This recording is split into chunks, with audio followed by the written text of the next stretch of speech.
Greetings, everybody. Want to welcome you here to Prog Monster. My name is Murph. I am the host of this show, a show dedicated to progressive rock and other forms of rock music. So we're back for the month of August. That series we're running for the entire month. My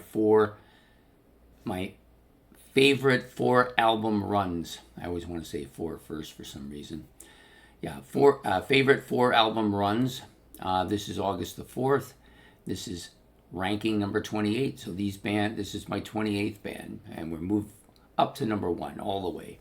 So the first band that we did, of course, was Kiss. Kiss probably could have gone a little bit higher, but I decided I wanted to open up with them because I think they are great openers, right? So, and then it's pretty much been kind of fitting them in according to how I like them the rest of the way. I think Kiss probably would have figured ahead of 3 or 4 of these, but for argument's sake, I put them first. So the band we're doing today, and for those of you who are not sure about what we're doing here, because I might be one of them, I'm picking 4 albums that come from the band's discography that run chronologically to each other as a run. So in the case of yesterday, we had Deep Purple. There was 4 albums from 70 to 1973. They were the 4 album run. Today we have another band from the 70s. This is a band, most of these albums I've owned. Well, actually, all 4 of them I've owned, and have owned them all in vinyl. A couple of them now I have in CD. I've been recollecting them, so I have 2 of them at the moment, 2 of the 4. So the debut album of this band, which is Foreigner, I don't have the debut album. I did own it. I mean, obviously the big hit on that was Cold as Ice. Great radio hit. Put them on the map, really, to start out. That album, to me, is kind of one of the 2, what I would call heavier albums. Sorry. Yeah, one of the 2 heavier albums. Definitely a strong kind of, if we were labeling it today, we would have called it power metal or power pop, I mean. But back then, I kind of thought them as kind of a heavy, I would have called them hard rock light. That's what I would call it. But this album was a little bit heavier than some of the others. Had some great tracks on it. Great debut album for Foreigner, their self-titled one. So the second album I liked even more. It's probably my favorite Foreigner album, which is Double Vision. Had it in vinyl, now have it in CD as well. Excellent album, lots of really good stuff on it. I mean, you've got your radio-friendly songs, Double Vision and Hot Blooded, and where is it? I see it. I don't see it. No, I do see it. Love Has Taken Its Toll. That was another one that I remember seeing on the radio quite a bit. But the whole album is pretty strong. Again, kind of that heavy pop sound.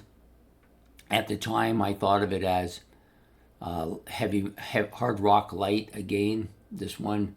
But the opening track, Hot Blooded, really killer. Then Blue Morning, Blue Day, another excellent deep cut track from this band. You got You're All That I Am, which was the vocal by,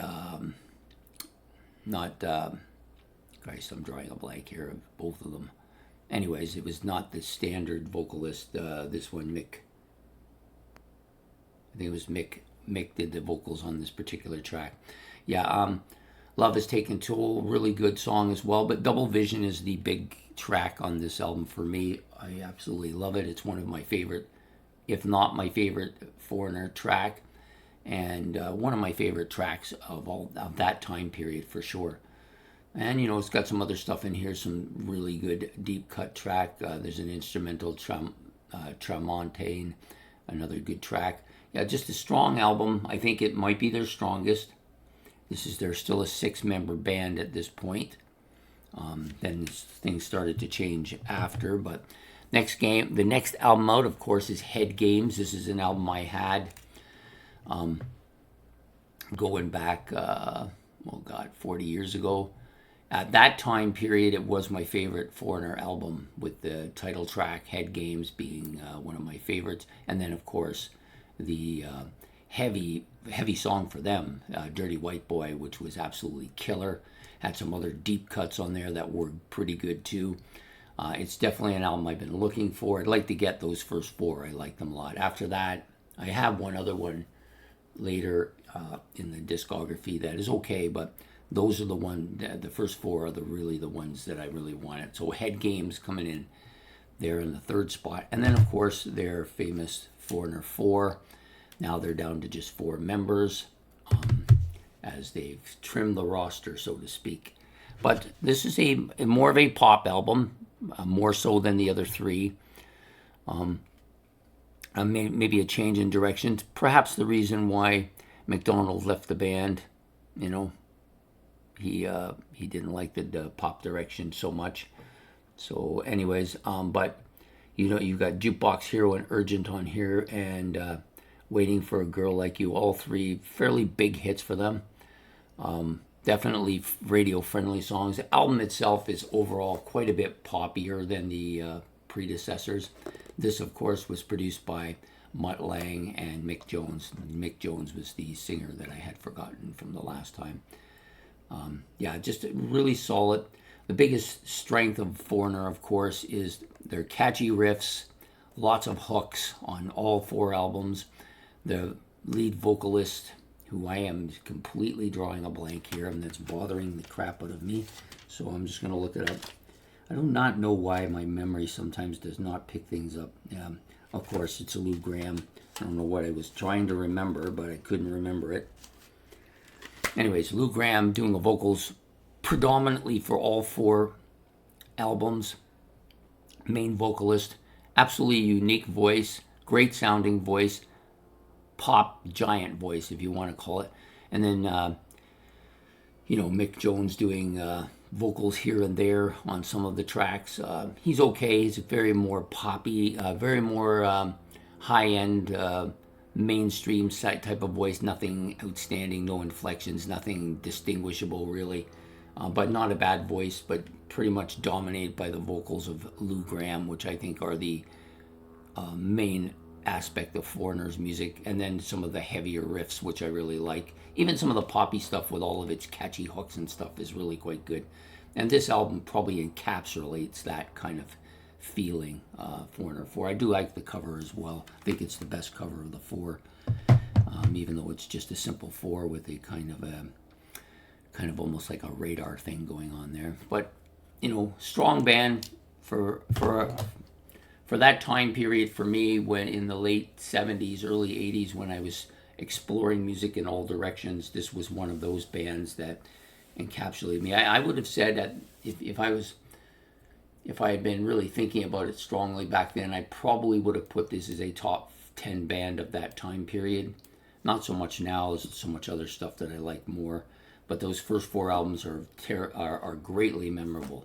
So anyways, I hope you've enjoyed this episode of my favorite 4 album runs for the series of August. If you have, please hit the like and subscribe. Don't forget your own comments. Do you feel the same way about these albums, or do you think they're just crap? There's people that will probably think they're just crap.